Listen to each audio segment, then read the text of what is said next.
मल्लिकार्जुन खड़गे, कांग्रेस पार्टी, मल्लिकार्जुन खड़गे, कांग्रेस पार्टी।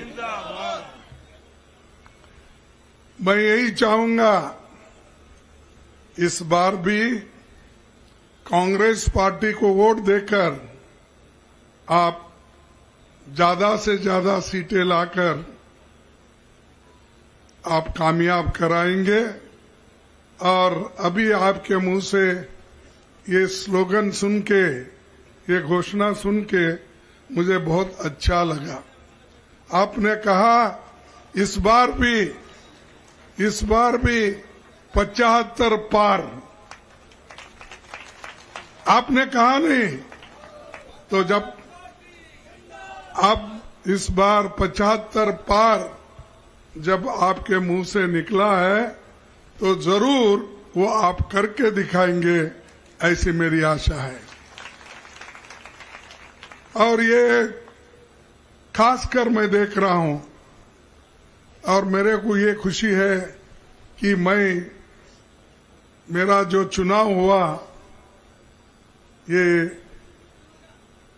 इसी भाग में हुआ। और जब यहां पर हम 3 दिन कांग्रेस पार्टी को किस ढंग से बनाना, कैसा इसे आगे चलाना, हमारी नीति क्या होना और हमारा जो कामयाबी के तरीके कौन से होना, ये सारी चीजें यहां पर हुई। और मैं आपका आभारी हूं कि आप सभी ने मुझे प्रोत्साहित करके कांग्रेस प्रेसिडेंट बनाया। दूसरी बात, ये यहां पर जो कांग्रेस का काम हुआ बहुत ही बढ़िया हुआ है। और मुझे खुशी है कि सभी लोग एक मत से तालियां बजा रहे हैं और कह रहे हैं कि भूपेश बघेल आप आगे बढ़ो, हम आपके साथ हैं, कांग्रेस के साथ हैं। ये बहुत बड़ी बात है। लेकिन यहां पर का माहौल को खराब करने के लिए मोदी और शाह जी आ रहे हैं। एक बार तो मोदी जी आके गए शायद, और वो आकर क्या कहे तो भूपेश बघेल कि राज्य में 30% काका ऐसा कुछ बोले। अरे ऐसा ही कर्नाटक में बोलते थे इन्होंने, हमने उनकी 40% सरकार को निकाल दिया, अब वो यहां 30% बोल रहे हैं। तो बीजेपी का वहां 40% था और यहां कांग्रेस को इसलिए बोल रहे 30% कि यहां पर कुछ भी करप्शन नहीं है, अपना काम कर रहे हैं, वो जो चाहते हैं वो मिल रहा है, लेकिन किस ढंग से बदनामी करना, चलो इनको भी कुछ बोलेंगे, तो वो 30% बोलते फिर रहे हैं। भाई मोदी जी, आपने जो वायदा किया वो तो निभाया नहीं, लेकिन जब कांग्रेस ने जो वायदे किए थे, हमारे चीफ मिनिस्टर और हमारी कांग्रेस पार्टी, सोनिया गांधी, राहुल गांधी जी, इन्होंने जो वायदा किया था और वो भूपेश बघेल जी से करवाया, ये कांग्रेस पार्टी की एक बहुत बड़ी देन है और उन्होंने पूरा किया। क्या क्या किया? किसानों का कर्ज माफ किस सरकार ने की? ये तो कांग्रेस ने की। उसके बाद सरकारी कर्मचारियों के लिए पुरानी पेंशन किसने लागू की? वो तो कांग्रेस ने की। छत्तीसगढ़ के बच्चों के लिए Swami Atmanand English medium school किस सरकार ने खोली? कौन खोले? कांग्रेस ने खोली। बिजली बिल आधा, मुफ्त इलाज, सस्ती दवाई किस सरकार ने किया? कांग्रेस ने। अब आगे जो करने वाले हैं उसमें हमने वायदा करके आपको बताया है। पहले की तरह इस बार भी फिर किसानों का कर्ज माफ होगा। केजी से लेकर पीजी तक बच्चों को फ्री विदाउट फीस उनको पढ़ाया जाएगा। डॉक्टर, इंजीनियर्स बनाए जाएंगे। ये सब हम वायदा किए हैं, क्योंकि गरीब के बच्चों को पीजी में पढ़ना बहुत मुश्किल होता है, फीस उनको नहीं मिलता। लेकिन हमने ये वायदा कर रहे हैं कि पीजी से लेकर ये केजी से लेकर पीजी तक फ्री शिक्षण आपको मिलेगा। ये वायदा हम करते हैं, क्योंकि शिक्षा ये बहुत बड़ा महत्व का है। बहुत बार जवाहरलाल नेहरू जी, महात्मा गांधी जी, अंबेडकर जी, ये सभी ने कहते थे कि हमको शिक्षा देना बच्चों को अवश्य है। वो काम कौन कर रहे हैं? छत्तीसगढ़ में कांग्रेस पार्टी की गवर्नमेंट करने जा रही है। गैस सिलेंडर पर 500 प्रति सिलेंडर सब्सिडी महिलाओं के खाते में जमा होगा। 200 यूनिट तक मिलेगी बिजली मुफ्त, और 17,50,000 गरीब परिवारों को खुद का घर मिलेगा। इन्होंने तो ये कहा, मोदी जी ने कहा, भाइयों बहनों, हमारी सरकार अगर आएगी आपको करोड़ों मकान बना के सबको फ्री में निवास देंगे। क्या दिया? अगर देते तो इतने लोगों को देने की हमारी आवश्यकता नहीं थी। और उनका काम हमेशा यही है, जहां जहां अपोजिशन की सरकार है उनको सताना। जो छत्तीसगढ़ को केंद्र सरकार से पैसा मिल रहा है, आज वो नहीं मिल रहा अभी भी, उसको कट करके दे रहे, सताते हैं। क्या उनका पैसा है? क्या उनका घर का पैसा है? अरे ये तो लोगों ने दिए हुए टैक्स के पैसे हैं, ये जीएसटी के पैसे हैं, ये माइनिंग के पैसे हैं।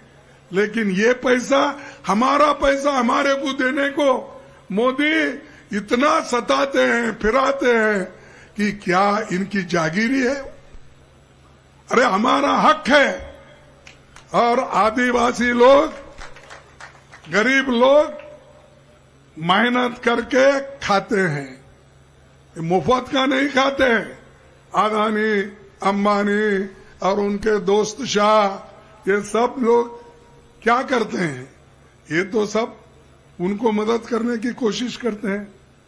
और यहां पर आज आदिवासी तड़प रहे, और शेड्यूल कास्ट के लोग भी उतने ही वंचित है अपने हकूक से। लेकिन उनको चिंता नहीं, सिर्फ भाषण करना। मुल्क में इतनी तंगी चल रही है, खास करके आपको मालूम है मणिपुर में कितना बहुत बड़ा नुकसान हो रहा है। वहां पर लोग लड़ रहे हैं एक दूसरे से, लेकिन एक दिन भी मोदी साहब जाकर वहां शांत करने की कोई कोशिश नहीं की। ऐसा ही देश चलाएंगे आप, लोगों को झगड़ा लगा के। और आज 8 महीने से वहां चल रहा है, आप आंखें मूंझ के बैठे हो, और वो करप्ट है, ये करप्ट है। और ईडी, सीबीआई, इनकम टैक्स के सब एजेंटों को, ऑफिसरों को यहां डाल दिए हैं। अरे आप कितना भी सीबीआई को लगाओ और ईडी को लगाओ और सीईसी को लगाओ, ये छत्तीसगढ़ के लोग डरने वाले नहीं है, डटकर मुकाबला करेंगे और फिर कांग्रेस पार्टी को लाएंगे।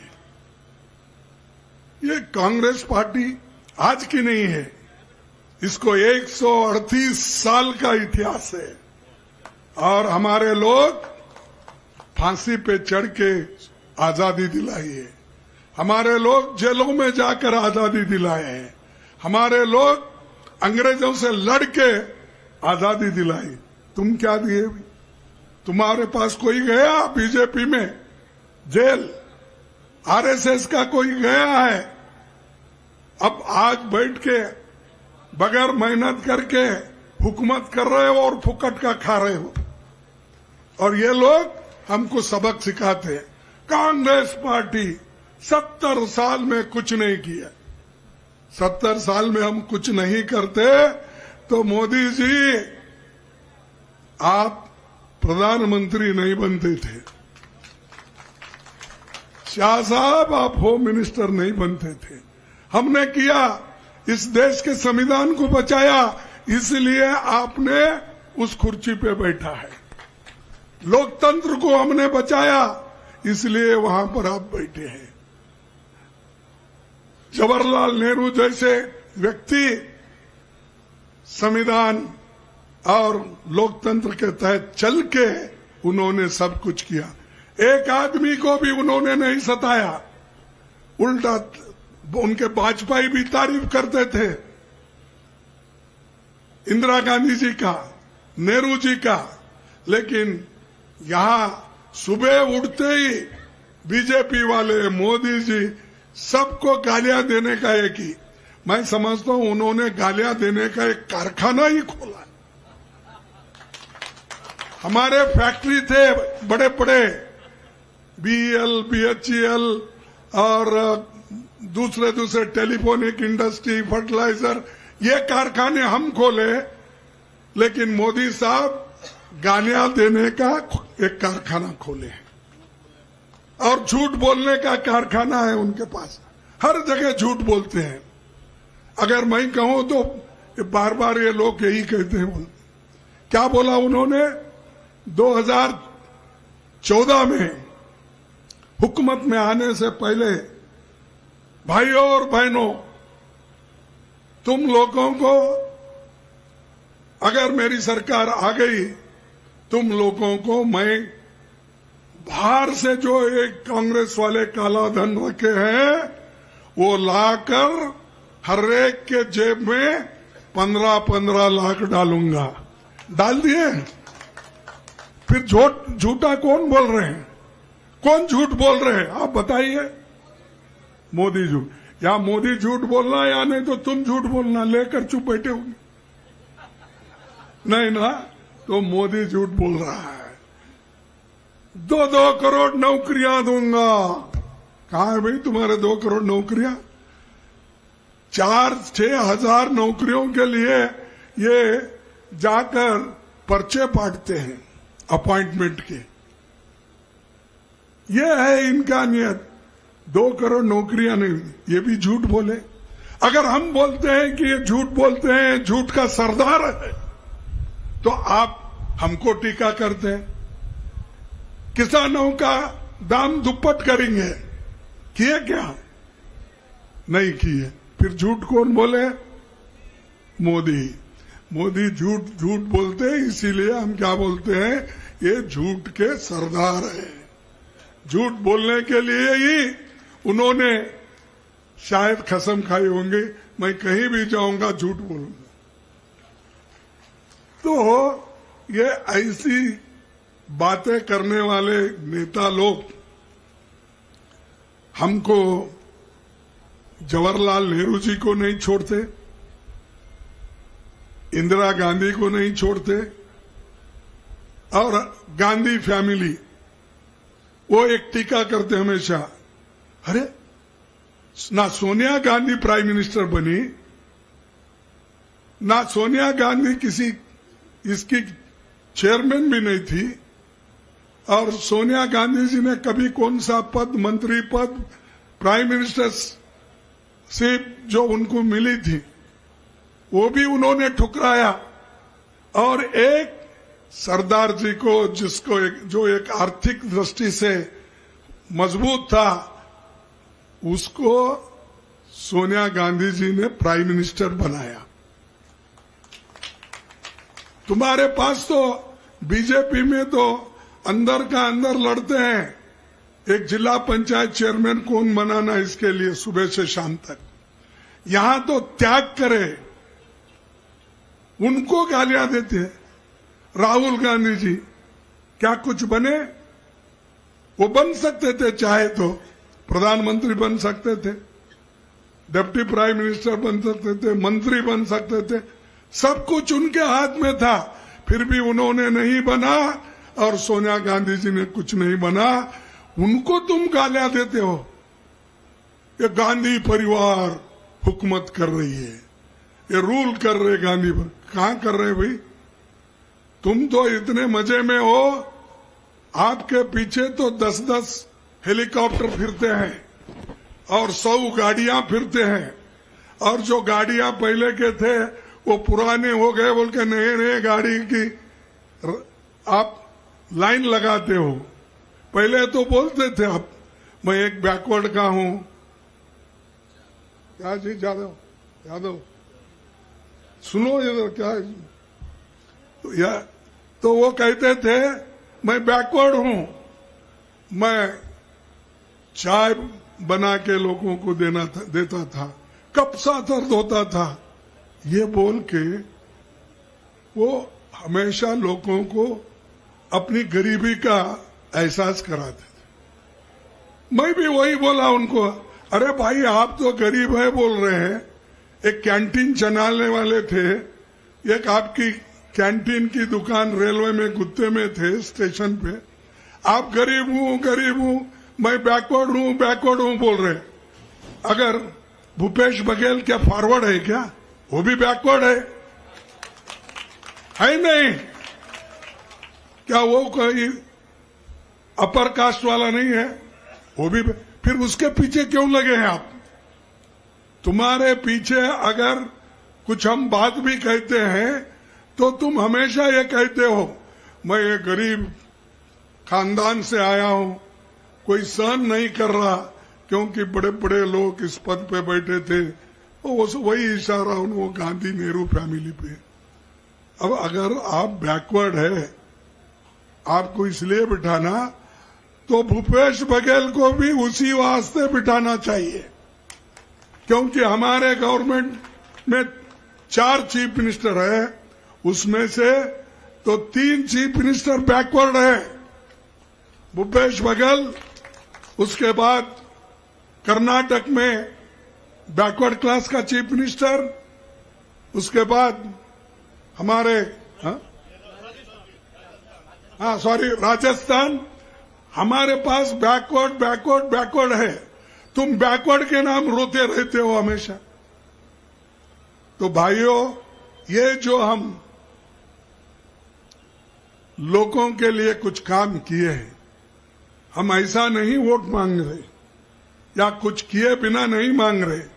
सेंट्रल में जब हम थे तब भी हम लोगों को नरेगा जैसा स्कीम लाए, तब भी हम खाने पीने के लिए व्यवस्था की, फूड सिक्योरिटी एक्ट लाके, तब भी हम बच्चों के पढ़ाई के लिए काम करें। हर चीज गरीबों के लिए सोचते हैं। जवाहरलाल नेहरू जी थे तो उस वक्त भी हमने भू सुधारणा कानून के लिए, बैंकों का राष्ट्रीयकरण इंदिरा गांधी जी ने किया। यह सब बड़े बड़े काम हमने किया और लोग ऊपर उठ रहे। आज जो दिख रहा है ये मोदी जी की वजह से नहीं है। तुम तो परसों पैदा हो गए, फिर भी हमको पूछते हो 70 साल में किया गया। अरे 70 साल में जो स्कूल में तुम पढ़ के आए हो, जिस स्कूल में शाह ने पढ़ा है, वो सब कांग्रेस ने बनाया हुआ है। जो दवाखाने देखते हो, जो हॉस्पिटल्स देखते हो देहात में, बड़े इंजीनियरिंग कॉलेज देखते हो, जो बड़े बड़े मेडिकल कॉलेज देखते हो, ये किसकी देन है? कांग्रेस की। और हमको पूछ रहे हो तुम क्या? अरे तुम 9 साल में क्या किए बताओ? तुम फिरते ही रहते हो, लोग परेशान रहते हैं, कोविड में फिरते ही रहते हो। जब मणिपुर में झगड़ा चल रहा है फिर रहे हैं, पार्लियामेंट में आके मुंह नहीं खोलते। अगर मुंह खोलते हैं तो ऐसे सभाओं में वोटिंग के लिए वो मुंह खोलते हैं। वोट के लिए मुंह खुलता है उनका, कठिनाइयों को सुलझाने के लिए नहीं। इसीलिए ऐसे लोग खुद कुछ नहीं करे, 10 साल में वो हमको बार बार बोलते ये लोग क्या किए। 13.5 साल इनकी हुकूमत गुजरात में थी। भाई गुजरात में तुम क्या किए वो 13.5 साल तक? और छत्तीसगढ़ में क्या हो गया देख के आओ, यहां भी आके देखो। इन्होंने 5 साल में क्या किया, आप 13.5 साल में नहीं किए मोदी साहब अपने अहमदाबाद में, अपने गुजरात में। तो इसलिए मैं आपसे एक ही बात करूंगा कि आप उसके बहकाने में मत आओ। एक बैकवर्ड क्लास का आदमी, बैकवर्ड क्लास के लोगों का, दलितों का, किसानों का दर्द जानता है। जो आदमी लोगों का दर्द, अपना दर्द समझ के काम करता है, उसी को हमारा वोट देना चाहिए। और मोदी साहब तो हमेशा किसी से मिलते नहीं, कभी भी गए तो ऐसा हाथ फिराते घुमाते चलते। यहां तो तुम्हारे चाचा का काका, तुम्हारे काका तो सब में मिलते हैं, खुद कहते हैं, जाते जाते बच्चों से मिलते हैं, ये काका नजदीक वाले हैं, वो काका दूरदर्शन, दूर से दर्शन ले रहा हूं, नजदीक से नहीं, दूरदर्शन में ही दिखते हैं वो। तो इसीलिए आप, जो आदमी आपका साथ है, आपकी आत्मा को छू के काम करता है, उसको वोट देना, उसके पार्टी को वोट देना। और हमारी पार्टी हमेशा दलितों के लिए, पिछड़ों के लिए, आदिवासियों के लिए, किसानों के लिए, और कोई भी हो, यहाँ पर जात पात नहीं है, सब मिलके काम करना, ये हमारी मकसद है।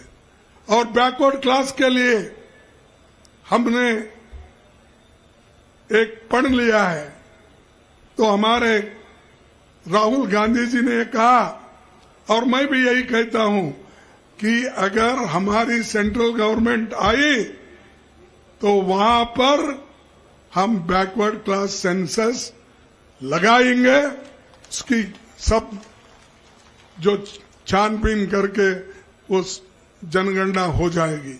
जनगणना इसलिए जरूरी है कि कौन गरीब कितना है, किस जाति का गरीब को आज ग्रेजुएशन में मिला, इंजीनियर्स कितने बने, डॉक्टर्स कितने बने, जमीन कितनी है, इसलिए बना रहे ताकि आगे का कार्यक्रम हमारे पास से उनके लिए हो। ये भी नहीं जानते, और वो हमेशा हम जो भी कार्यक्रम लाते उस पे टीका करने का उनका एक बहुत बड़ा काम है।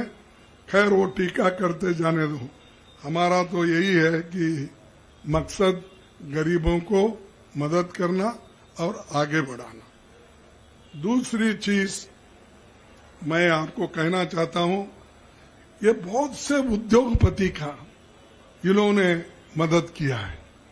मैं पूछ रहा हूं क्यों? अभी जैसा भूपेश बघेल जी ने कह के गए और बहुत से लोग भी, देखिए 13 लाख करोड़ रुपए अगर आप गरीबों का कर्जा माफ करते हो अरे किसानों का क्यों नहीं करते?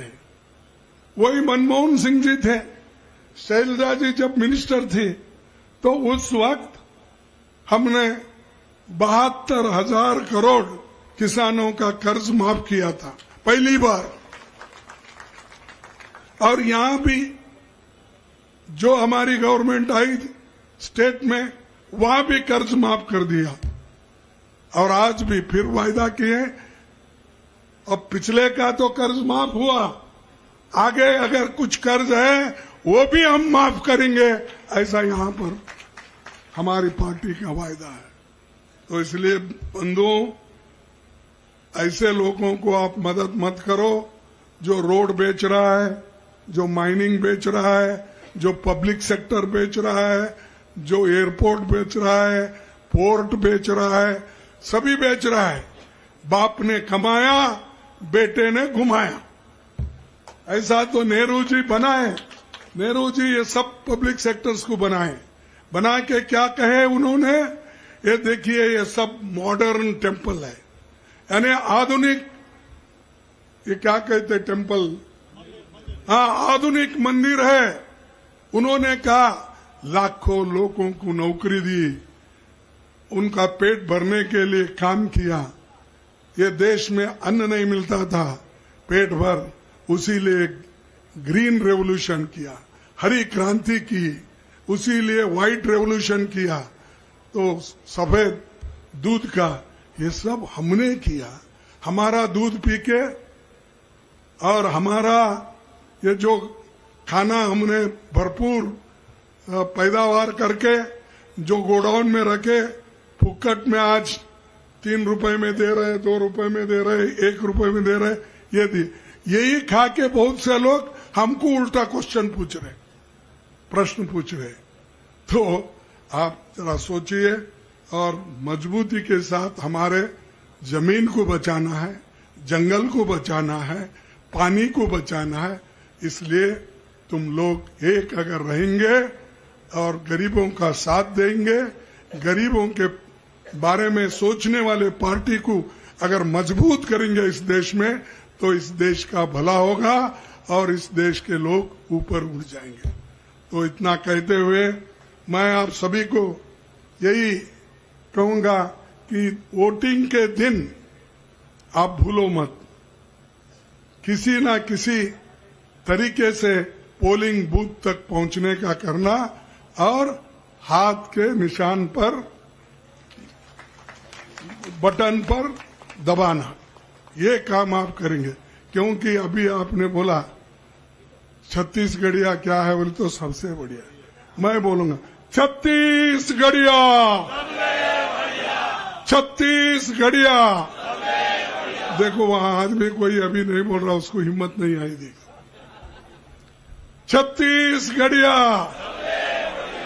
जय कांग्रेस, जय कांग्रेस, जय हिंद, जय हिंद, जय हिंद। धन्यवाद आप सभी को। जय छत्तीसगढ़, सबको धन्यवाद। लेटेस्ट खबरों के लिए सब्सक्राइब करें हमारा YouTube चैनल